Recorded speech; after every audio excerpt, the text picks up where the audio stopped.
Welcome home, where we provide information, inspiration, and motivator after motivator after motivator here on America's Next. We have Zarina El-Amin with us today. How are you, Zarina? I'm doing well. Thank you so much for inviting me. Without a doubt, without a doubt. Where are you located? I'm in Detroit, Michigan, Motown. The big city, the big city of Detroit. Yes. Hey, and what was it like? Did you grow up there? Yeah, so I was born and raised here in Detroit. I moved around a lot, but this has always been home. Okay. Yeah. What was it like growing up in Detroit? Tell me. You know what? Like Detroit to me was magnificent growing up. You know, it was a black like Mecca. You know how they call Washington D.C. the Mecca, but right. Detroit was like a Mecca. You know, I grew up and was raised in Detroit public schools. Okay. I went to all public schools here. Had an amazing education. Amazing time with music and the arts, and I think it gave me such a really strong foundation for the things I do now. So I'm really appreciative of where I came from and how it is. Well spoken right out the gate. Do you have brothers and sisters? I have two brothers. One is older, my brother Maurice. He is a high school principal. And then I have my younger brother, Idris, who's a veterinarian down in Florida. Wow. Yeah. So you've had quite a story to tell, and you decided to tell it. You recently posted a video on social media. Anybody who keeps up with me here knows that I'm a fan of social media, and the video was just profound. I said to myself, I have to get into a conversation with this woman. I have to discover her journey, and I have to bring that to our platform. So I'm happy to have you here today. Thank you. I appreciate that. I really do. I'm excited to be here. What do you do? Tell us, what do you do? That is such a loaded question. When people ask me that sometimes, it's supposed to be like one of those simple things. You're just like, I'm this, But for me, it's always been a really loaded question. I'm an anthropologist. And so what that means is I'm a student of culture. I am a student of human beings. But professionally, I am what you call a creativity midwife. So I run a publishing company. I coach new authors into how to take their ideas and their messages out of their head and get it down onto paper and really be able to produce what we call like a power book. So that's a part of my life. But I approach my business kind of as art. So I do a lot of other things too. I teach head wrapping. I travel around the world pre-COVID, Right. I travel around the world. I take other women with me. So that's why I say it's like always kind of a loaded question for me. But primarily I'm an author, coach, and an anthropologist. Right. Now, when you say that you're a creativity midwife, that just made my brain go like, yes. And what you mean by that is that you help other people give birth to their creativity? Absolutely. I believe that every single one of us, has different skills, different experiences, and different ideas that we need to bring out there into the world, right? But the suppression of creativity often causes our entire societies to collapse. So when you see people who have such beautiful ideas, but they stay inside and they don't allow those ideas to come out, they never really feel as though they can really bring those ideas out there into the world. I believe that that is a detriment, not only to the soul of that individual, but it's also a detriment to the entire society. So my job as a creativity midwife is to help you and help other people, right, who have their own ideas, who have those things that they dream about at night, who have those moments of intuition that come to them and they're not quite sure how to make it a reality. Like my job is to help them go through the steps that are necessary in order to take it from idea and make it to be really something real and tangible out there into the world. Wow. You know, you are a critical key when it comes to turning the lights on in our communities. Communities all around the world, they need their lights turned on. They need certain people's lights to shine even brighter. Yep. And in order to do that, they need some guidance. What would you advise somebody who they just can't find that creative spark? What would you advise them? You know, first of all, I usually find when people say they don't have a creative spark, it's because of a lot of self-judgment that they've placed on themselves. You know, like everybody, we are all creators. All human beings are creators. We are naturally creators. That is a part of our makeup as human beings. And so when people typically say, like, I can't get that spark, Z, I don't know which way to go, it's usually because they have imposed something from the general society, some type of idea of what they should be doing or how they should be doing it. They have imposed that onto their expression, right? And so first of all, we have to release ourselves from any guilt that we may feel from something that we've done wrong in the past or something that we tried and we failed, you know, in the past. Any of those types of things, we have to release ourselves of all of that guilt. And then secondly, we have to allow ourselves the ability to say, I am the creator of my life, right?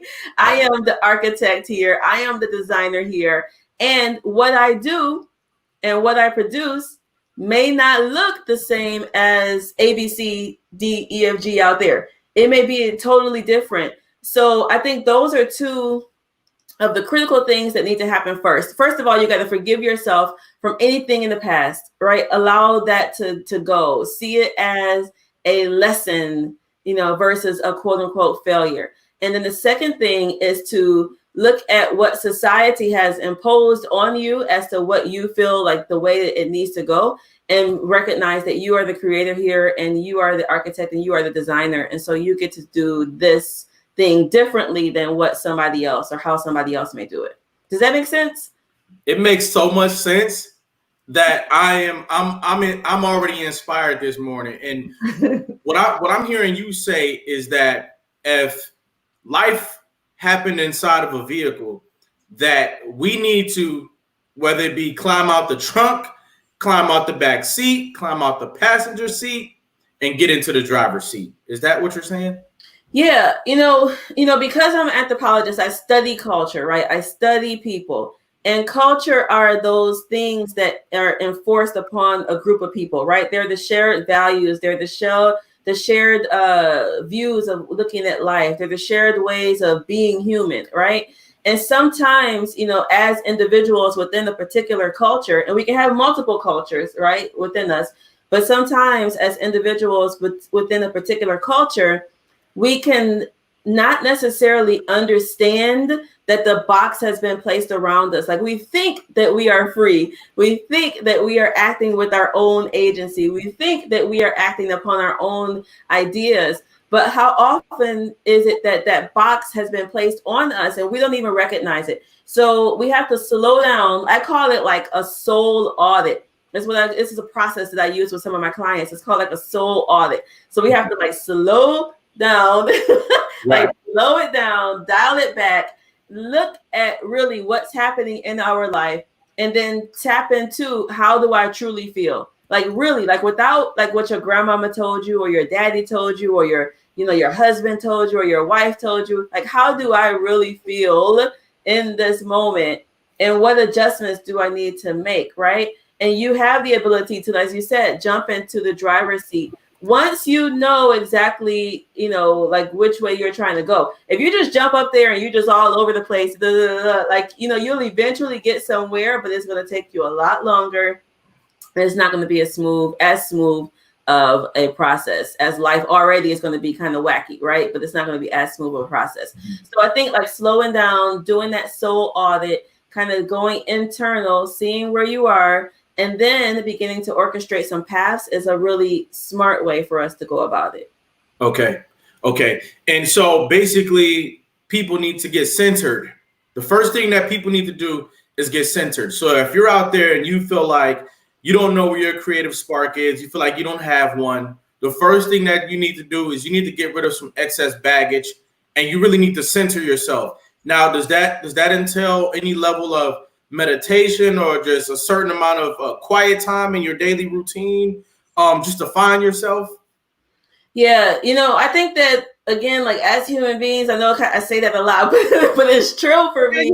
Yeah. That I feel like we have certain things that have been placed into us intuitively. One is an appreciation for nature, right? Like, that is just in us, whether you like bugs or not. Like, getting into a space of nature, hearing the birds chirp, hearing the wind rustle through the leaves of trees, like, those things are natural sedatives, if you will. Like, those things are natural. What is that Prozac or whatever, like those meditation, right. Medication, like, those things are natural for us, right? But oftentimes those things require you to slow down. And because we have been conditioned to just run. I used to do this all the time. Like, I used to always be busy. People are like, Z, like, you're doing something else again. Like, I was just always busy. Right. And then I realized, like, chick, this is stupid. Like, this doesn't make any sense, at all. Like, I was doing things, but I was always like this. And so the sense of fulfillment wasn't really always there, even though I was checking off boxes, like check. Right. The sense of inner fulfillment wasn't really there, right? So I had to start looking at, okay, like, what really makes Zarina happy? How does Zarina actually feel when she gets into certain type of situations? Like, what do I need to do in order to slow down? And so getting in touch with nature is definitely something that I have found, and many of my clients have found, really, really, really works for us, whether it's even just 5 minutes, a day, but taking that time, as you said, meditation, prayer. I pray, and people pray different ways. I pray, and I find that it makes me realize that, I'm a minute part of the world. I'm a minute part of the world, but I'm also a macrocosm of the world as well, right? So I have things that are, I'm a small piece. I'm like a drop in a bucket when you look at this whole entire universe. Not even a drop, like the speck on top of a pin top, as they say, right? Like you dip a pin, like I'm that, like that insignificant. Right. However, in other ways, I'm very significant, right? And so being able to balance those two, I think, is really important. So yeah, so praying and getting in touch with nature are super duper powerful. I totally agree with you. And what I also hear you saying is that at some point in your life, you have to realize the value of fulfilling your destiny. Yeah. And so can you talk about that? Because is it possible? I don't like to say what absolutely is, on this platform, because all does not apply to every. And I learned that from a very good barber by the name of Pat. But, in life, a lot of people are busy, but there's a difference between being busy, doing things, like you said, checking off that list, check, and the feeling that you get from fulfilling your destiny. Is it possible that not enough of us are actually fulfilling our destiny? Yeah, absolutely. And that's kind of what I mean about, like, the suppression of creativity, and why we have so many people who are depressed, so many people who are living lives that are just kind of like rote, right? Like, they're just on the treadmill of life. And unfortunately, I believe it's kind of been that way by design. Like, our school systems are built to make you be on a conveyor belt of life. Like, you do this, you do this, you do this, you do this, you go into the factory, like, in life that's not working anymore. I'll tell you, like, for me, as you know, I came from Detroit public schools, right? And as a product of middle class parents, my entire upbringing from my parents as well as outside was that, Zarina, go to school, you go to college, you get a great job with benefits, right? And then you're good, like you're golden. You get this good job with benefits and you're golden. So I went to college. I went to Howard University in Washington, D.C., the best university in the world, right? So I went to Howard University and I had a full ride. So I was studying computer science, right? And so I was in the tech field. I was in computers. And so towards my junior year, I really started to have this internal dissonance, like this feeling like, this is not really the way I want to go, like, da, da, da, da. And that feeling can be very scary, especially when you're in a place where everybody is like, oh, you're doing it. See, like you got the jobs, you got the stuff coming in, like you're working every summer, these high paying internships, like you're doing it. Mm-hmm. From the society's point of view, I was making it. And I didn't really feel like that was the way I wanted to go. So in my senior year, while everybody is accepting all these job offers from these big companies, and I had all my job offers, I was like, you know what? I'm not doing it. And I said, I'm getting ready to travel. And so everybody was looking at me like, what do you mean? Like, you go to school, you get the job with benefits, and you made it. Like, why would you reject that? So I decided that I was going to go and move to Egypt. It was a long process, but I ended up moving to Egypt. And literally that changed the whole trajectory of my life. But why I share this is because it wasn't a popular decision. People literally second guessed my sanity. Right.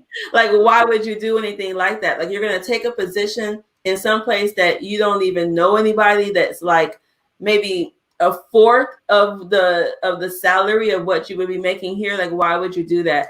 And so sometimes there are things like that that you have to do in life, where you have to go off onto your own path. When you feel that internal dissonance yourself, like you feel it, you recognize it, you decide which way you're going to go. And it may not be popular, but it is definitely critical, because that one thing changed my whole life.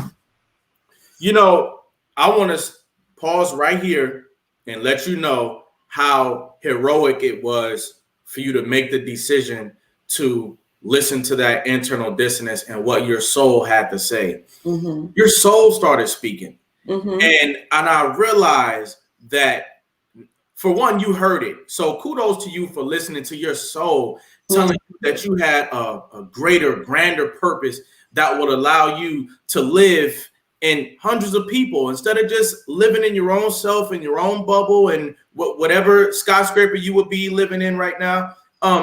Just making that decision to just live throughout your community in a much bigger way is huge. Mm-hmm. It's absolutely huge. It's the macrocosm that you were talking about earlier that you decided to be when you decided to listen to your soul. Mm-hmm. Me personally, I can agree with what you're saying 100%. And at the very basic level, you know, we don't even talk about what a soul is. We don't talk about the fact that we have one. We don't talk about the fact that it needs to be listened to. You've got to pay attention to it. And by all means, if your soul is saying, hey, I'm doing exactly the right thing, then you do that. But if your soul is saying you need to do something different, then you need to do that. And I want to know from you, how do you think that we as a community can deal with the reality that some people's soul is telling them to do something different than what society is telling them to do? How do we deal with that? Yeah. You know, I think a big part of it, first of all, is listening to that internal voice, you know, is, as you said, one, recognizing that we have one, right? Like recognizing that there is a metaphysical level of spirituality in society, whether we want to acknowledge it or not, right? Like all of us human beings have certain forms of intuition. Like there are moments when something comes and you're like, oh, like danger, you know, let me step back. It may not be rational in the moment, but then later on you see, oh, like there was something there. Like there are times when something comes up and you don't really understand it at that moment, you know, but then it makes sense. There are times when you have all these coincidences and things that are like, supposedly just happenstance, but then you see the divine design of it later. So I think, first of all, like recognizing, yes, that is a part of our makeup as human beings. And the more we can develop it, the more we can get in tune with it, the better off we will be able to orchestrate our lives, right? Like we have more agency than we think. And once you start tapping into like the power of the mind, right? Like literally, like there are things that you can do that you would never even consider. Like, there are just things that you can do. Like I'll take, this is like so simple, but like my book clients, right? So some of them, they'll come to me and they'll be like, Zarina, like I've been wanting to write a book for 10 years, 15 years, 20 years, even 30 years, one guy, like 30 years, right? And so I would ask them, what are some of the things that stop them? And they would give me, I don't have time. I don't know what to write about. All the normal excuses that people say. And I say that very, like respectfully, but they are still excuses.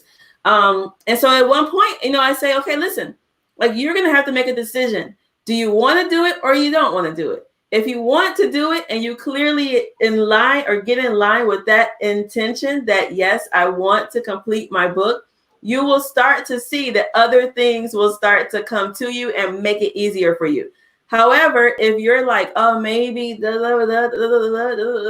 like one day, then it's not going to ever happen. Like you have to make a clear decision and you have to get in line with that intention. So it's like God sometimes knocks on your door, bam, bam, bam.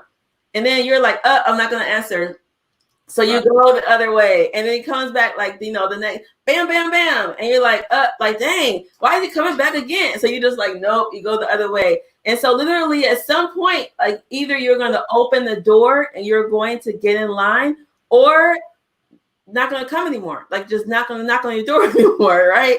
And you feel the loneliness of not having that. Like it's not like, oh, it just goes away. Like you feel the sense of longing, that is within you. So when people have creativity, or they have not creativity, but when they have like things that they want to get out, but they're not, like Maya Angelou said, like the greatest burden is having an untold story inside of you. So that feeling is like, it's heavy and it weighs you down, and it's like you think you're getting around it, but you're really not. And so our lives have to become one like where we get more in tune with that, and then being okay with trying things so that you can get closer to where it is that you want to get to. Without a doubt.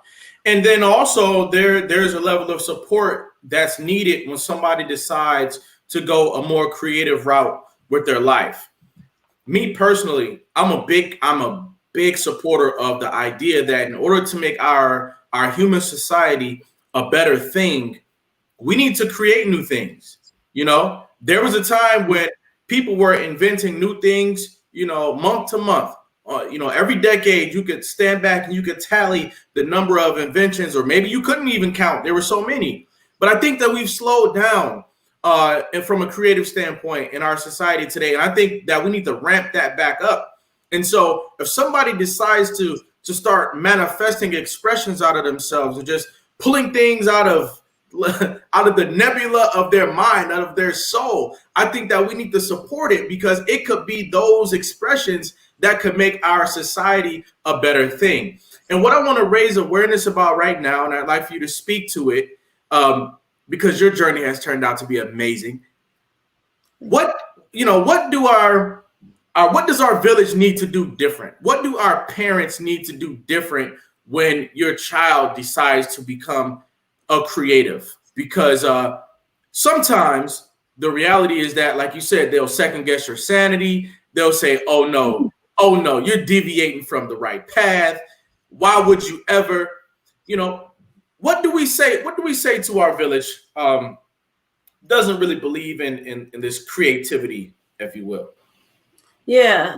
And first of all, I think our parents do their best. They try to protect us. They try to put us on the path that they have seen works, right? And so that is their job. That is their job as parents. And they've done that part well. And now, you know, as a society, as we're going to the next level, because every society should be constantly going to the next level. So we take those lessons and then we apply it to the next level is now we understand that with creativity and with bringing things outward, there are going to be some failures with that. And I think that we haven't really accepted the understanding, the knowledge that there are going to be failures. You know, people expect you, like the first time you come out the gate with something, that it has to be a one-hit wonder. Or when I come out with this first idea, it has to be amazing. And if I don't, then I just failed, right? Like, oh, you shouldn't have done that anyway. Like, you should have just stayed on the track that you were on. So when you are a creative person, you have to be resilient. And that requires certain types of bounce back techniques. You know, it requires an inner sense of confidence because you're going to have failures. Like, you know, straight up, like you're going to fail. And what failure means for some people is like, oh, like that was the end of the world. Instead of seeing failure as the greatest lessons, right? Like every single time I failed, I learned something else that allowed me to do something else better. So my failures, if you will, I don't really stay around them. Like they don't, I don't feel bad about talking about my failures. I used to. So it took me some time to get here. It wasn't like I was always like this. I used to be like, you know, I used to really, and then there are times still, like when I do something that doesn't hit that exact mark and I'll be like, dang, Z, like you didn't really get all the way there, you know? And so I have to apply what it is that I learned and then keep going. But I think nobody likes to fail. And so we've been conditioned to not want to fail. And that alone stops many of us from trying. Like that alone keeps us down. So I think what you're talking about is like a bigger re-education of our society around one, going after creative endeavors, and two, recognizing that when people do that, there are going to be failures along the way. And when those happen, you don't beat somebody down. You don't say, oh, they shouldn't have done that anyway. You don't beat yourself down, but you see that as just like a knot in the belt, that a knock in the belt that has to, it's just a part of the process. Right. Like it's a normal part of the process. Right. So there's been a paradigm shift on its way for a real long time.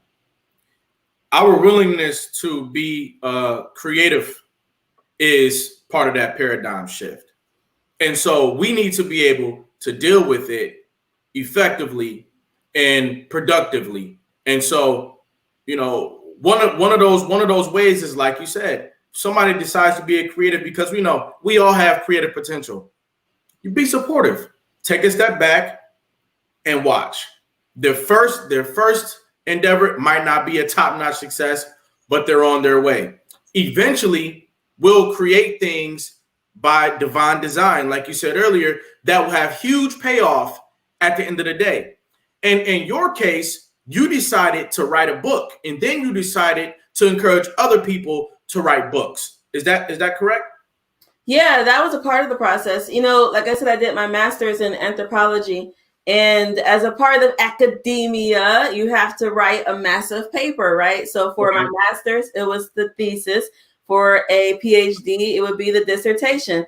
So I did a whole study around single Muslims. That was what my research was around in my master's program. So I did all this research, and I had done a lot of interviews and things in the community. So people knew in my community that I was doing this research, right?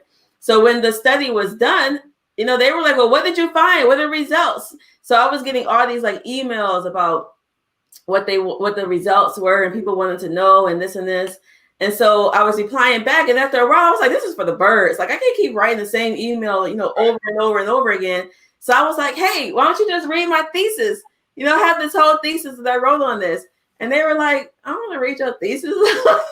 Like, that sounds boring. So I decided, okay, like, how can I get the information out to them in easier way that would allow me to not have to do it one-to-one manually. And so I was like, okay, I'll do it in a book format. Like they didn't want the thesis, but they will take the book. So that led me into self-publishing. And I, I mean, it was just like reading book after book on publishing, joining all these classes. Like when I dove in, it wasn't just like, like I dove in. So I was doing all of that research. And then naturally, when my book came out and it was successful, it became a textbook in 2 colleges. It's still, people still buy it now, even 10 years after I published that first book. So people saw the success, and then they ask you, right? Like, hey, can you help me? Can you help me? Can you help me? Can you? So I was doing that for a while. And then same thing, like with the book, I was like, wait a minute.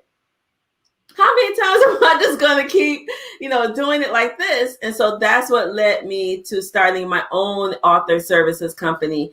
And so it all of my stuff really kind of grew organically. I didn't set out and say, I'm going to start a publishing company. Like I'm going to start an author services company. It was because people were asking me for it.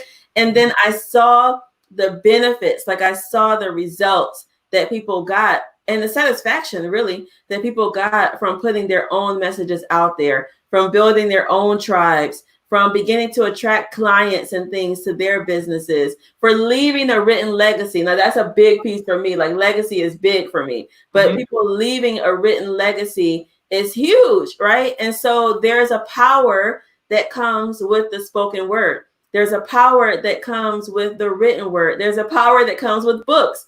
It is like proven. It's not just now. Like there's a reason why Michelle Obama, Russell Brunson, Tony Robbins, big entrepreneurs and big names. Like there's a reason why, even though they could do all these other videos and things, they still come back and they produce a book. Like books are one of the most powerful cultural tools we have as human beings, point blank, whether it's an ebook or whatever, it doesn't really matter, So for me, I saw that power. I recognized it. And I was like, man, like this book is still bringing me opportunity, even to today. Like I don't even talk on marriage or talk on singlehood anymore. It's not even something I research or speak about, but even till today, that book is still building up my platform. So everything I do now, I still benefit from that original book. And that's what I want for other people. Like I want them to be able to recognize that when you sit down and you're able to like orchestrate your thoughts and you put it down, it just doesn't serve you for that moment. Like it literally becomes a platform builder. It allows you to do something like for eons. So that I recognize that. And then, now I do that with other people. So I love that. But I love the fact that we're creating something that lasts beyond us too. Sure. We're getting ready to take a break. We're off to a great start. The first half of this conversation has had gifts for people from all different walks of life, and I really appreciate that. We're going to be right back after a brief message, okay? America's Next Motivator, Monday, Wednesday, and Friday at 5 p.m. Eastern, Tuesday and Thursday at 10 a.m. Eastern. America's Next Motivator, hosted by me, Cedric Riley, and sponsored by the Pride Empowerment Network.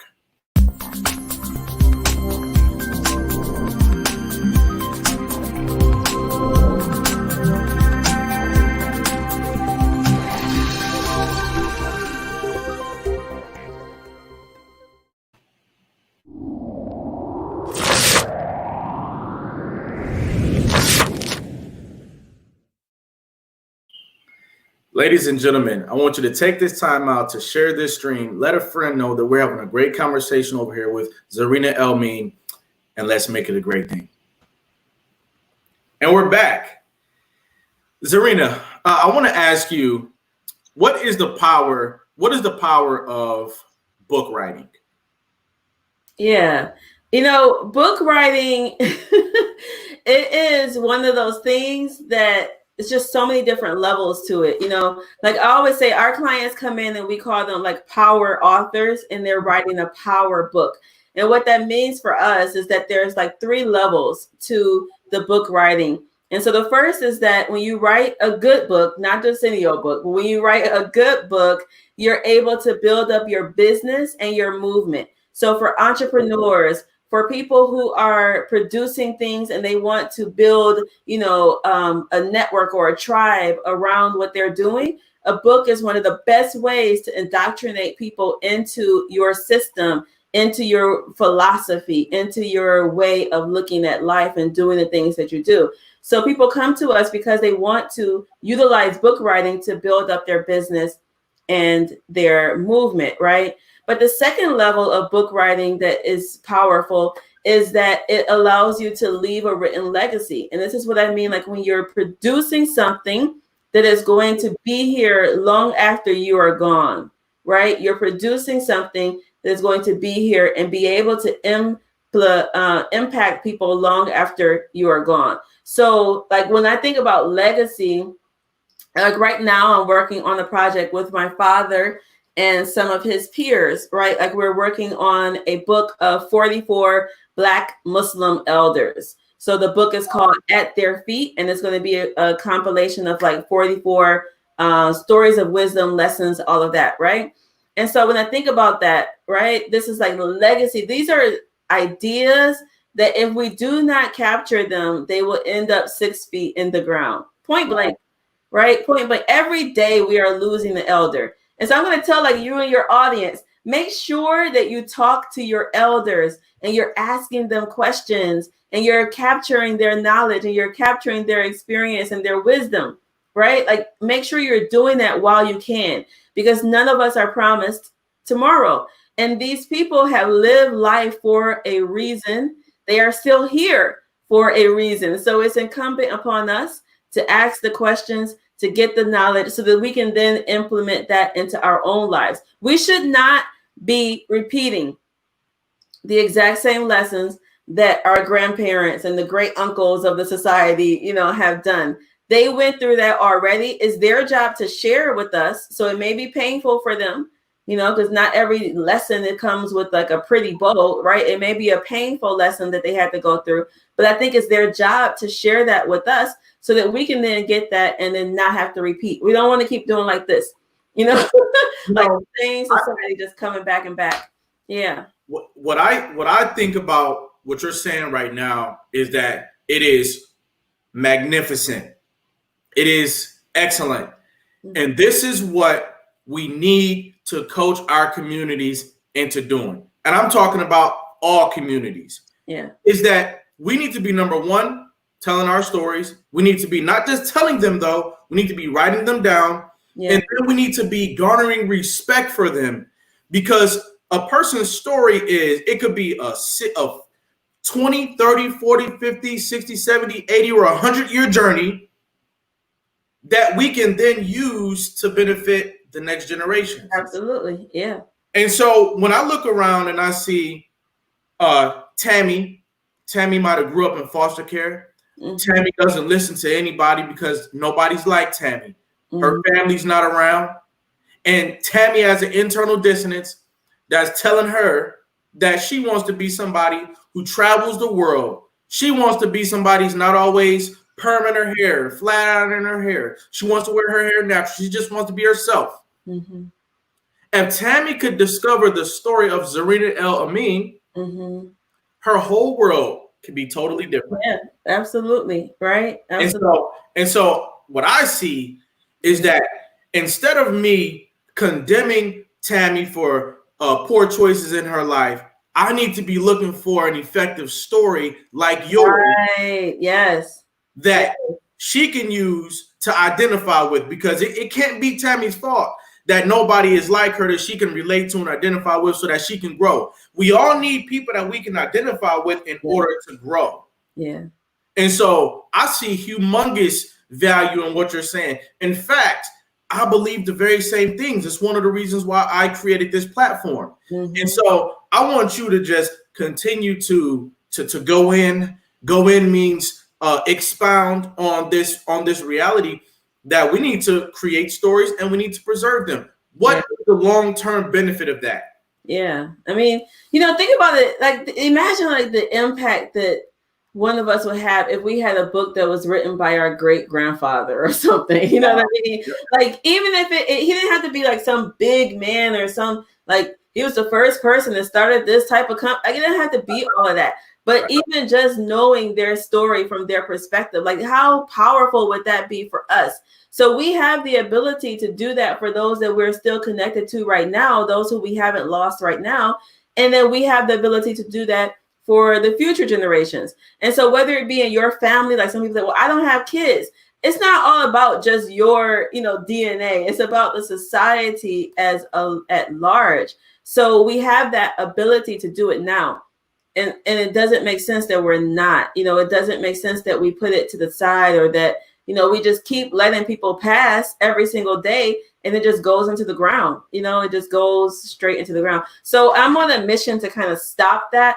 And with our Book Power Publishing, I've really kind of taken a turn a little bit, honestly. Like, I used to do just a lot of business books, meaning books strictly for people to build their business. And I still do that. I'm good at it. But like, for me, it's bigger right now about legacy. It's bigger, like, for these stories to come out, whether they become, #1 bestsellers and all of that, like that's great, but it's icing on the cake for me right now. Like, the bigger thing is the capturing of the messages and the sharing of them and being able to utilize those to help society, which is the third thing that comes into a power book. The first is the business and movement. The second is like leaving your written legacy. And then the third is like being able to help our society move forward. So there is a power in knowing that all of those skills and knowledge and expertise that you had, right, that it wasn't just for you. And seeing somebody else be able to benefit from that is absolutely a game changer. It's absolutely powerful. I was talking to this guy the other day, and he was telling me that he was in prison for 35 years or something like that, like a long time. He was in prison longer than he was out, like for his life. So, imagine how that is, like, to be institutionalized for longer than you were free. Right. So he was talking about his story, and he was talking about some of the things that happened. And I was just like, man, like, we hear these things sometimes. You see them in movies sometimes, but to be able to hear it from him directly and be able to like read some of the things that he went through directly was really impactful for me. That's not my story, right? Like, however, it was really impactful to see the resilience of the human being and what we can go through and how we can come out. So we've got to get on the ball. Like, when you see certain things that you're supposed to do, like, do it. Like, just do it. Like, don't keep second guessing yourself. Don't think, oh, nobody wants to hear from me. I don't have a big name. I don't have 1,000,001 followers on Instagram. I don't have this. I don't have that. Like, that's just the devil, as they say, right? Your grandma, that's just the devil. So the grandma, like, that's just the devil trying to slow you down and stop you from putting it out there. But don't listen to that.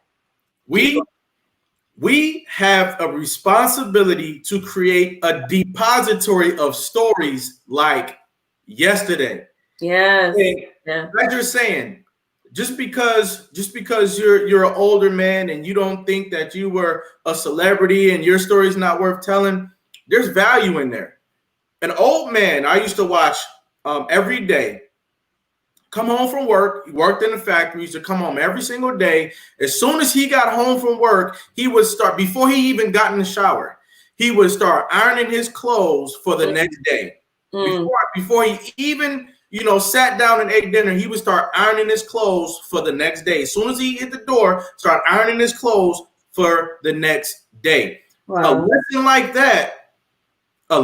that would have a positive impact on anybody. I mean, who gets ready for tomorrow as soon as they get home before they even take a cup of water? Yes. And so everybody's story has value that is it's incalculable. But the important thing is for you to record that story. When we look back on history, we appreciate history because it was recorded. And now here we are in the present day, and we're missing out on this humongous opportunity to preserve our stories. All the technology around us is preserving our stories. Right. We need to take a responsibility to preserve them as well. People who have been incarcerated, they have much to teach us about respect. Respect. And so, yeah, you might have been incarcerated for 30 or 40 years, 20 years, however long it may have been. But what is your philosophy on respect? And where can we apply that philosophy out here in our lives? Because people feel disrespected all over our society right now. And we need greater levels of understanding about respect. So that brother or that sister who's been incarcerated, they also have a story that's important to share. Now, my question for you, Zarina, because you've made this your life work, well, part of your life work, right? You're like a multi. You're multi. You're really yes. Business is my art. Sure. How do we get the stories out of our people? How do we get the stories out of them? You know, I asked my grandmother to write a brief message for my children who weren't even born at the time. I wasn't even about to have a child, but I knew my grandmother, her days were numbered, and I asked her to write a note for my children. She said, I don't understand. She said, I can't do it. She said, I got nothing. Meanwhile, her story was so robust, and she never wrote me that note. How do we get these stories out of our people? You know, I think that we have to recognize two things. Number one is that for many of our elders, like the telling of the things that went bad in your life, or the telling of like the big lessons, like that was something that you didn't share outwards. You know, like you kept those things inside. You know, you hear like what happens in this house stays in this house, you know, like things like that. So sometimes we have to recognize that for some people, the telling of their story can be something that they don't want everybody to know about. Like they want to keep that to themselves, right? So we have to recognize that. You know, there's ways to go around it, but we have to recognize that first. And the second thing is that different people express themselves in different ways. So for some people, they come in and they like they're able to just write something down. Some people are able to do that. For other people, they have to have like questions where you ask them a question and then they respond to your question. For other people, it has to be like you ask them for some advice. So it can't just be like a question like, oh, like, you know, what were your biggest lessons learned? Like they're not gonna be able to answer that, right? But you have to ask them for advice. Like you may have to come at it a different way. Like, hey, like, you know, I'm dealing with this situation or whatever, you know, like, what do you think or whatever? And so they will answer that question in a different way that gives you some different insights, right? So different people, you have to come at it different ways. Not everybody's going to be able to write. You have to sometimes talk to them and warm them up, because for many, I'm telling you, like that internal pain part is difficult for a lot of people. You know, like my authors who are writing memoirs, and they may be writing a memoir about like a touchy time in their life. Sometimes they'll have to pause like while they're writing, because it hits that nerve, it hits that internal nerve, right? So, you know, come at it a different way and realize that you may not be able to do it all at one time. Like this is something, as you said earlier, like this is something that has to be ingrained in our society. The sitting at the feet of our elders has to be ingrained into us, so that it's not just a one-time thing. It's something we're doing on a regular basis.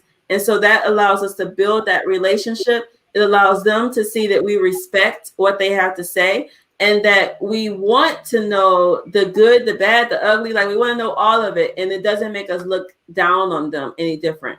You know, right. Like it doesn't make us look down on them any differently. I know what you mean. And it seems like what you're also saying is that the younger generations of us, even though our stories are also very important to be told and preserved, we still need to take the responsibility of becoming reporters of our elder stories. And we need to find creative ways to get those stories out, like whether it be like a weekly phone call and just remembering the knowledge that they're giving you, because one day they might need you to be the person who writes that note down. Yeah. You know, I'll tell you, like right now, my brother and I were talking because we lost my mom last year. So my father is 75. My mother was 65 when she passed last year. And some of the things, like my brother and I, you know, we'll have a question about family, you know, something like who was great uncle, you know what I mean? We'll have some question. And we're like, dang, we don't have nobody to ask. Like, you know, mom is gone, grandma's gone. And at the time, we didn't think to like write all this stuff down, you know, before about just regular basic stuff, you know, family things, whatever. We didn't think to write that stuff down. Right. You know, you kind of take it for granted that it's always going to be there or it doesn't really matter. But then later on, you know, you do kind of want those things. So it is so important for us to do it on a regular basis. And then also, yeah, capture it and write it down. And now, you know, I tell everybody, like these little phones, they are just so magnificent. You know, you hit that little voice recorder, you know, you hit that little voice recorder and then speech to text. And then, you know what I mean? Like you can, it transcribes it for you. So we have no excuse. That's you know, such an essential conversation we're having today. I want to segue a little bit into a video that I found of you, and I want to show our platform. Is that okay? Yes. Yeah. Give me 1 second.